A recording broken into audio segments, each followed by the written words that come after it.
अस्सलाम वालेकुम वरहमतुल्लाहि वबरकातुहू। प्यारे बच्चों, आज हम अपना नया सबक शुरू करेंगे। पेज नंबर 4, विचित्र आदमी। तीसरा हमारा सबक है सुनो और दोहराओ। आपको सुनना है और दोहराना है, तो कोशिश कीजिए मेरे साथ पढ़ने की। हम पहले ऊपर का जो पैराग्राफ है, ऊपर के जो छोटे 2 पैराग्राफ है वो पढ़ने जा रहे हैं, तो मेरे साथ आप दोहराइए। शुरू करते हैं, उंगलियां भी रखते जाइएगा आप। एक आदमी कहीं जा रहा था, वह रास्ता भूल गया। उसने किसी दूसरे आदमी से रास्ता पूछा। दूसरे आदमी ने बताया, नदी किनारे जो पेड़ है उसके ऊपर के रास्ते से चले जाओ। आदमी विचित्र था। विचित्र का मतलब क्या होता है? अजीब, डिफरेंट, है ना, अनोखा। वह पेड़ के ऊपर चढ़ गया। उसके बोझ से पेड़ की डाल झुक गई। किसी तरह हाथों से डाल पकड़कर वह लटक गया।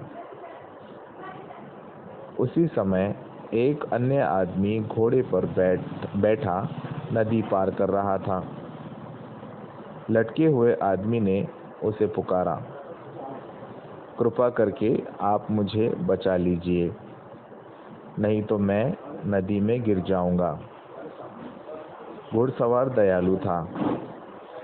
वह घोड़े को लेकर पेड़ के नीचे आया और अपने हाथों से उसके पैर पकड़ लिए।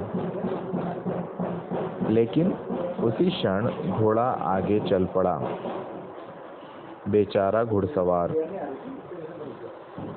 घुड़सवार भी उसके पैर पकड़े हुए लटक गया। एक बार फिर इसकी रीडिंग एक मर्तबा और मैं पढ़ रहा हूँ आपको। फिर से आप उंगलियां रखिए, फिर से पढ़िए। जो मिस हुए होंगे आपके वर्ड्स उनको भी आप देखिए और दोबारा से मेरे साथ पढ़ने की कोशिश कीजिए। तीसरा सबक, विचित्र आदमी। विचित्र का मतलब मैंने आपको बताया, अनोखा, अजीब, डिफरेंट। एक आदमी कहीं जा रहा था, वह रास्ता भूल गया।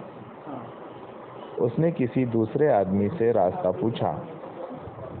दूसरे आदमी ने बताया, नदी किनारे जो पेड़ है उसके ऊपर के रास्ते से चले जाओ।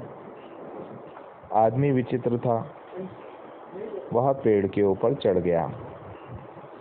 उसके बोझ से पेड़ की डाल झुक गई। किसी तरह हाथों से डाल पकड़कर वह लटक गया। उसी समय एक अन्य आदमी घोड़े पर बैठा नदी पार कर रहा था। लटके हुए आदमी ने उसे पुकारा, कृपा करके आप मुझे बचा लीजिए, नहीं तो मैं नदी में गिर जाऊंगा। घुड़सवार दयालु था।